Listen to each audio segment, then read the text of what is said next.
एक कथा मैंने पढ़ी थी कहीं पे, एक गौरैया पक्षी था, वो समुद्र के तट पर एक पेड़ पर छोटे से घोंसले में रहता था। गौरैया पक्षी मादा पक्षी थी, उसके छोटे छोटे अंडे थे घोंसले में। तो वो कभी कभी जाती थी उड़ करके, दाना आना चुग करके आती थी, शाम तक आकर के फिर अपने घोंसले में बैठती थी। आज जो भी था वो पा लेती थी, घोंसलों की अपने देखभाल करती थी। वो बड़ी प्रसन्न थी, अब तो इतने दिन और रह गए, फिर मेरे अंडे खुलेंगे, इनमें से छोटे छोटे बच्चे निकलेंगे। हर माँ को एक प्रसन्नता रहती है, ऐसी जीवों को भी रहती है।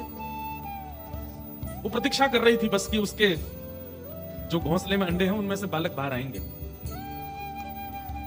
इतने में पता नहीं क्या हुआ कि एक ज्वार भाटा समुद्र में आया, जोर की लहर आई। गौरैया गई हुई थी कहीं दाना चुगने के लिए, और उस लहर में पेड़ से वो घोंसला जो है वो बह करके समुद्र के अंदर चला गया। गौरैया पक्षी जब लौट करके आई तो उसने देखा कि उसका घोंसला नहीं है। हाथ जोड़ करके समुद्र नारायण से प्रार्थना करने लगी, आप इतने विशाल हैं, आप इतने बड़े हैं, आपका स्वरूप इतना बृहद है, हे समुद्र नारायण। मैं छोटा सा एक पक्षी हूं और मेरे छोटे छोटे अंडे हैं घोंसले में, और वो अभी डूबा नहीं है आपके अंदर, मुझे दिख रहा है वो तैर रहा है। आप कृपा करके एक ऐसी लहर लेके आओ ना कि ये घोंसला बाहर कर दो, मेरे बालक मुझे वापस कर दो। मुझे पता है कि ये बहुत बड़ी बात मांग रही हूं मैं आपसे, लेकिन आप यदि ये कर देंगे तो इसमें आपकी महानता है कि एक छोटे से पक्षी की आप बात सुन रहे हैं। तो समुद्र नारायण प्रकट हो गए, समुद्र भगवान प्रकट हो गए, प्रकट होकर के जोर से हंसने लगे। हंस करके बोले, तुमने बोलने से पहले एक बार भी नहीं सोचा कि तुम किससे बोल रही हो? मैं समुद्र हूं, मेरा इतना विशाल रूप है, मैं इतना बड़ा हूं, मुझे फुर्सत नहीं है, और तुम छोटी सी पक्षी मेरे से कह रही हो घोंसला वापस कर दो। मतलब तुम सोच भी कैसे सकती हो ऐसा मुझसे बोलना? बोले, मुझे लगा कि आप इतने विशाल हैं तो आपका हृदय भी विशाल होगा, इसलिए बोल रही हूं।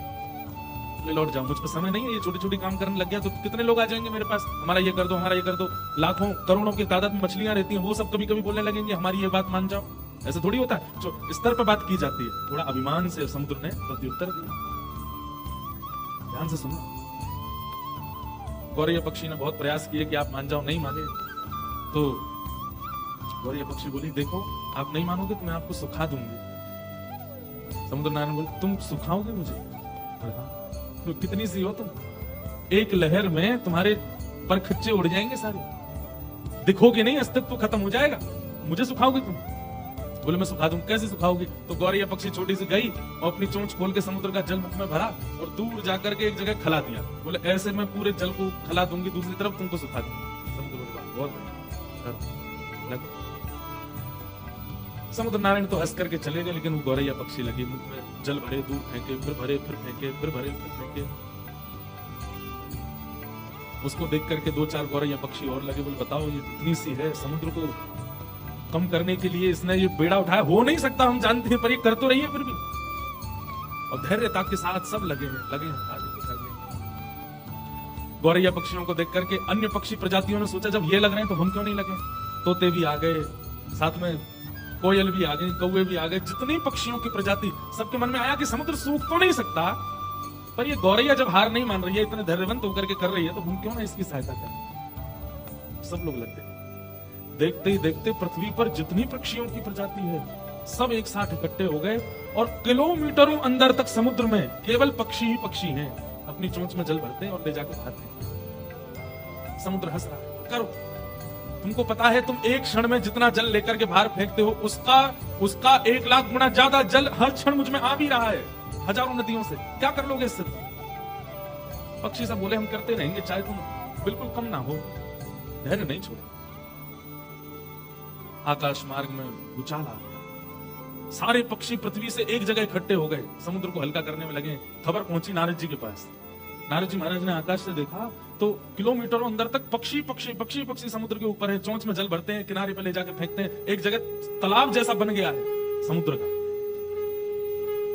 नारद जी महाराज ने मन में विचार किया कि ये समुद्र कभी हल्का हो नहीं सकता, समुद्र कभी सूख नहीं सकता, इसलिए तो वो नारायण का स्वरूप माना जाता है, क्योंकि वो कभी खत्म हो ही नहीं सकता। लेकिन इन पक्षियों का धैर्य देखो, इन पक्षियों की लगन देखो, इन पक्षियों का विश्वास देखो, ये लगे हैं करने में। लेकिन समुद्र का जो अभिमान है ये अच्छा नहीं है। अगर समुद्र को थोड़ा अनुभव हो जाए कि वो घट रहा है तो अच्छा हो जाएगा। तो नारद जी महाराज सीधे गए गरुण जी के पास, भगवान के वाहन गरुण। गरुण जी से जाकर के कहा, तुम्हारी प्रजाति के पक्षी सब लगे हैं समुद्र को हल्का करने में, तो तुम आराम से आनंद कर रहे हो। गरुड़ बोला मैं क्या कर सकता हूँ, मुझे पता तो चला था लेकिन इसमें कुछ हो तो सकता नहीं, पक्षी पागल है सारे, क्यों कर रहे हैं, हो ही नहीं सकता ये काम। बोले हो नहीं सकता, लेकिन तुम चाहो मैं चाहूं सब चाहे तो नहीं हो सकता, लेकिन जिनको तुम कमर पे बैठा के चलते हो वो चाह जाए तो सब हो सकता है। अपनी पक्षियों की एक बार पक्षधर बन जाओ, कह दो उनसे, और सुखाए ना समुद्र को, लेकिन समुद्र को अनुभव तो करा दें कि वो भी सूख सकता है। गरुड़ जी बोले ठीक है। रात में जब ठाकुर जी शयन कर रहे थे, शयन करते हुए ठाकुर जी के चरण दबा रहे थे गरुड़ जी, और चरण दबाते दबाते दबाते दबाते गरुड़ जी ने अपने मन की बात कही। बात सुनकर के ठाकुर जी बोले मुझे दृश्य दिखाओ। जैसे दृश्य देखा ठाकुर जी बोले एक छोटे से गौरैया पक्षी के पीछे ये करोड़ों पक्षी लगे हैं समुद्र को सुखाने। बोले हाँ जी। वो बोले घोंसले के लिए। घोंसला नहीं लौटाया समुद्र ने, हंस करके कह दिया छोटे छोटे लोगों की बात नहीं मानूंगा। ठाकुर जी बोले ये तो अभिमान अच्छा नहीं है। बोले भगवान हम आपसे एक बात चाहते हैं, दुनिया का कोई भी व्यक्ति चाहे तो समुद्र नहीं सूख सकता, लेकिन आप चाह जाओ तो हो जाएगा। बोले समुद्र अगर सुखा दिया तो नूतन प्रलय हो जाएगा। बोले सुखाइए मत, पर समुद्र को अनुभव करा दीजिए कि वो भी सूख सकता है। ठाकुर जी बोले ठीक।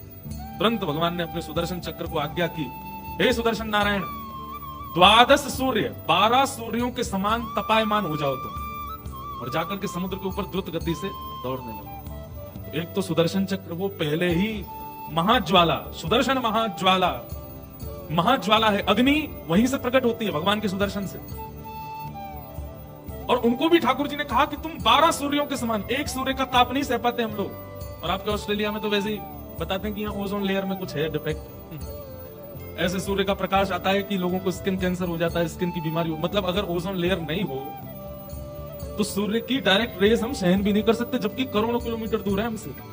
ऐसे एक सूर्य की ताप नहीं सहन कर पाते, ऐसे 12 सूर्यों के समान तपायमान हो गए कौन? सुदर्शन जी। एक सूर्य तो आकाश में था, लेकिन तभी समुद्र नारायण ने देखा ये दूसरा सूर्य कहां से आ रहा है। और वो जैसे जैसे पृथ्वी के समीप आने लगा, द्रुत गति से सारा पानी उड़ने लगा आकाश की ओर, किनारे छोड़ने लगा समुद्र, धीरे धीरे भीतर जाने लगा, मछलियां मरने लगी। मतलब चंद सेकंडों में किलोमीटरों भीतर चला गया समुद्र। उसी समय समुद्र नारायण प्रकट हो गए, सुदर्शन भगवान से प्रार्थना की, भगवान मुझे मत मारिए, आप क्या कर रहे हैं, प्रलय हो जाएगा। बोले तुमने अभिमान कैसे किया कि तुमको कुछ सिखा नहीं सकता। बोले आपको किसने भेजा? बोले मुझे भगवान ने भेजा। बोले किसकी सहायता के लिए भेजा? बोले गौरैया की सहायता के लिए भेजा, तुमको सुखाने की आज्ञा की। अरे भगवान मुझे मत सुखाइए, आज्ञा कीजिए, आज के बाद ऐसा मान नहीं करूंगा, मुझे क्या सेवा करनी है। बोले घोंसला ले जा करके सप्रेम सहर्ष गौरैया को दे दो। वही विशाल समुद्र छोटे से घोंसले को लेकर के आए और गौरैया के चल एक छोटी सी गौरैया के लिए समुद्र सूखने की स्थिति में आ गया। किसके प्रभाव से? केवल धैर्य, धैर्य की ताकत।